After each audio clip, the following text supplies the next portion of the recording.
तो आप में से इतने ऐसे कितने विद्यार्थी हैं जो मतलब सिर्फ और सिर्फ मोटिवेशन के माध्यम से जुड़े हुए हैं, जिनका जो कभी पढ़े नहीं मेरे से? मोस्टली स्टूडेंट यही होते हैं, क्योंकि 10, आप देखो सर, राजस्थान में 20 लाख विद्यार्थी है, हमने कितने पढ़ाए? 10,000, 15,000, 20,000। 10% विद्यार्थी भी नहीं पढ़ाए। 10% का 1% ही होता है। बाकी सारे लोग आपसे सिर्फ इसलिए जुड़े होते हैं कि आपका व्यक्तित्व थोड़ा ठीक होता है। इसलिए मैं कह रहा था इस चीज पे काम करो। इस वजह से हमने सोचा आपसे मिल के आए। अच्छा, थोड़ा क्षेत्रवाद कर लेता हूँ, है ना? हाँ, अपने मारवाड़ के कितने हैं? बाढ़ में जैसलमेर, अरे कम ही हो, ज्यादा नहीं हो आपके इधर। और जोधपुर, यहाँ के लोकल गंगानगर, हनुमानगढ़, सूरतगढ़, तादाद अच्छी है। साउथ से, साउथ मतलब केरला नहीं, अपना राजस्थान, हाँ, हाड़ौती एरिया। और पूर्वांचल से भरतपुर वगैरह, अच्छा। और अपना उधर जालोर से, हंसो क्यों? जालोर जालोर है तो हंसना क्यों है? विद्वान बैठे हैं वहां पे, भगवान की कसम। मेरे पास जालोर के बच्चे पढ़ने के लिए आते हैं। देखो, कुछ लोग अपवाद हर कम्युनिटी में होते हैं, हर क्षेत्र में होते हैं।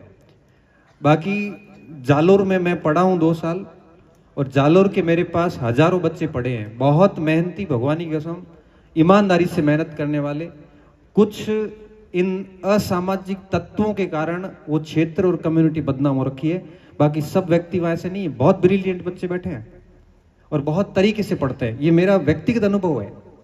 मैंने, बेचारे बहुत दुखी है, वो कहते हैं ना। तब एक बार मेरे पास एक पति पत्नी दोनों पढ़ने आ रहे थे। पत्नी L2 उसमें, सॉरी, सेकंड ग्रेड SST में थी, और उनका हस्बैंड L1 की तैयारी कर रहा था। दोनों का चयन हुआ, मिठाई खिलाने आए। तो मैंने कहा कहाँ से हो? तो मोड़ा पड़ा, एकदम मोड़ा पड़ गया, मतलब मुंह उतर गए एकदम। क्या हुआ? तो सांचौर से। तो इसमें उदास होने की क्या बात है?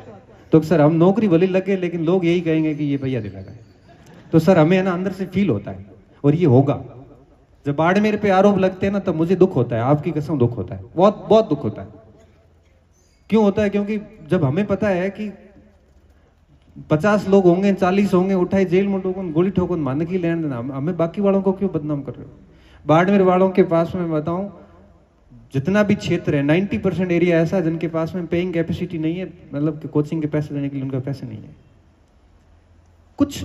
कुछ ऐसे असामाजिक तत्व है, कंटक है, कुछ है, जिनकी वजह से आप पूरे क्षेत्र को और सभी उसको किसी कम्युनिटी को हम ऐसे नहीं कर सकते। तो देखो, मैं तो, मुझे कभी इनसे आपत्ति नहीं, वो हर क्षेत्रों में है। तो हमें इन चीज़ों से सच में दूर रहना चाहिए, और अपने आप को राड क्षेत्र का, नेहड़ एरिया का कहने में गर्व महसूस करिए। कोई आप गलत क्षेत्र से नहीं है। कुछ लोग गलत है तो काली हमारे घर की माथे वो पानी बरसे, वो खुद, अपने को क्या है? आप तो मस्त रहो, बढ़िया तैयारी करो, और अपने क्षेत्र का नाम और रोशन करो। मैं तो ये कहता हूँ, क्योंकि एक क्षेत्र की पहचान आप व्यक्तियों से होती है। ये कुछ गलत लोगों के कारण पहचान खराब हुई है, तो आप अच्छे लोग उस पहचान को ठीक कर सकते हो। मेरे को कई बार कहते हैं कि सर थे बाढ़ में रहो, थोड़ा लागे कि बाढ़ में पढ़े, बाकी मोहनत के बाढ़ में, मैं ऐसा नहीं है। बाड़मेर के अंदर पढ़ने वालों की संख्या बहुत अधिक है। राजस्थान के अंदर आज किसी भी जिले में जाके देखोगे, ये जितनी भी मार्केट चल रही है ना, किताबों की, कोचिंगों की, लाइब्रेरी की, उसमें मोस्टली बच्चे बाड़मेर जैसलमेर के हैं, खूब पढ़ते हैं। ठीक है, कुछ गलत भी है, वो तो अपने घर में भी एक आधा गलत होता है, आप किस किस का इलाज करोगे? तो जालोर के कितने बच्चे? हमें थोड़ा हाथ ही खड़ा हुआ बच्चा। तो विभिन्न, राजस्थान के विभिन्न क्षेत्रों से आप पधारे हुए सभी प्यारे शिष्यों का, साथियों का मैं बहुत शुक्रिया अदा करूंगा कि आपने अपना अमूल्य समय में से 1-2 घंटे यहाँ पे आपने दिए। और हम भी शीतकालीन अवकाश में थे। 1 महीना पहले हमने प्लानिंग, इनको पूछा था इन्होंने कि सर, राकेश जी ने, कि सर एक बार आओ ना, टेस्ट सीरीज के बच्चे हैं, मिलना है। टेस्ट सीरीज का तो कुछ नहीं, मैंने कहा वैसे, और मिलना है तो मिल लेंगे। तो इन्होंने बढ़िया सा मैनेज किया पूरी टीम को, और आप सभी विद्यार्थियों को मैं हृदय से आपका शुक्रिया अदा करता हूँ। आप मेरे लिए हमेशा से आदरणीय हैं। मैं आपका बहुत सम्मान करता हूँ। मैंने किसी विद्यार्थी को कभी मेरे शब्दों से कड़वा ज़रूर बोलता हूँ, कई बार ऑफलाइन में ऐसे कई बार नाक भी काटता हूँ, लेकिन मेरे इंटेंशन गलत नहीं होते। तो कभी भी आपके असम्मान की या कभी भी सोचता भी नहीं हो, कभी दिमाग में भी नहीं आता, क्योंकि मैं खुद उन चीज़ों से उठा हुआ व्यक्ति हूँ। इसलिए मैं आपका खूब सम्मान करता हूँ। आप है तो ही हम हैं। शिक्षार्थी और शिक्षक का जो रिलेशन है ये अद्भुत है। इनको आप शब्दों में व्याख्या दे ही नहीं सकते। न मैं आपकी ब्लड रिलेशन में हूँ। हाथ खड़े करा देखो, आप में से 90% स्टूडेंट ऐसे हैं जिन्होंने मेरे को कभी देखा भी नहीं है, फिर भी ये वो भरोसा जो है ना, ये सिर्फ इस वजह से है कि हमें शिक्षक और शिक्षार्थियों का संबंध है। एक माता पिता अपनी बच्ची को या बच्चे को किसी के हवाले नहीं कर सकता, वो सिर्फ शिक्षक के हवाले कर सकता है। उसको केवल शिक्षक पे भरोसा होता है कि मेरी बच्ची या मेरा बच्चा शिक्षक के पास सुरक्षित है। मेरे पास कई स्टूडेंट ऐसे आते हैं और अपनी निजी जिंदगी की समस्याएं मेरे पास साझा करते हैं इस भरोसे के साथ कि गुरुजी है तो गुरु को उन्होंने ईश्वर के समान दर्जा दिया हुआ है। क्योंकि ईश्वर तो पता नहीं आपकी समस्या का समाधान करने कब आएगा, लेकिन फंसोगे तब लास्ट में फोन हमारे पास आएगा कि मार सा मार एड़ी वीड़ी ना मैं फॉरवर कोकर करो, क्योंकि भगवान उस समय याद नहीं आते, गुरु आते हैं। इसलिए एक शिक्षक का जो दर्जा है समाज में वो बहुत रेपुटेड है। आप सभी भावी शिक्षक जो बनने वाले हैं, जो भी और अधिकारी बनने वाले हैं, मैं आप सभी को यही कहूँगा, अपना व्यवहार बहुत बढ़िया रखें, अपना व्यक्तित्व अच्छा रखें और शिक्षक की परिभाषाओं पे खरा उतरें, ताकि हमारा जो ये शिक्षक समाज है, जो भी आगे आप जाओगे, कभी भी हमारी वजह से बदनाम नहीं हो। क्योंकि आजकल ये भी खबरें जब पढ़ते हैं तो दुख बहुत होता है कि क्या कुछ चीज़ें चल रही है।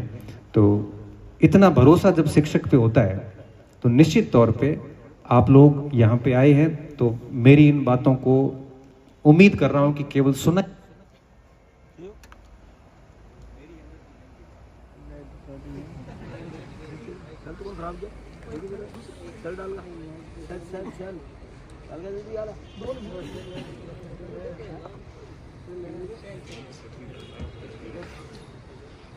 कौन सा देख के बोलना है, मैं तो कुछ भी बोल देता हूँ और वो आपको कुछ भी अच्छा लग जाता है, इसलिए मैं तो कुछ भी बोल देता हूँ।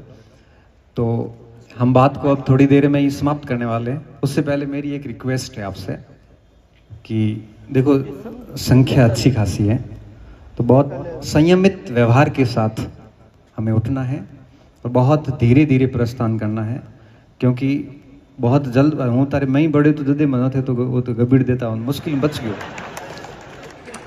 हमारा कोट और बटन भी जाता है तो ठीक है, टूटता टूटता बच्चा पहन खरी है तो उठा थोड़ा सा क्या है। अब देखो आप समझ सकते हो कि फोटो वाला तो अपन कर ही नहीं पाएंगे, तो कोई नाराज मत होना कि मान फोटो खिंचाए कौन। फोटो अपन बाद में भी खींच लेंगे, जिंदा है सारे, और जब भी कभी मौका मिलेंगे करते रहेंगे। और अब मुझे ये भरोसा है कि आप बढ़िया चयन लेंगे और चयन लेके और वापस मेरे तक सूचना पहुंचाओगे कि सर हम उस कार्यक्रम का हिस्सा थे और हमारी नौकरी लग गई है, और अगली बार जब हम कार्यक्रम करेंगे तो ऐसे बच्चों को हम कोशिश करेंगे कि मंच पे लाएंगे। अगला कार्यक्रम फिर 1 साल बाद हम ज्ञानोदय 4.0 या 5.0 जो भी होगा हम वापस आएंगे, साल भर बाद आएंगे, अभी नहीं आएंगे। तो इस मंच पे हम आपको बुलाएंगे जो जो इसका हिस्सा थे, और जो चयनित हुए हैं हम कुछ फिल्टर डालेंगे तो पता चल जाएगा।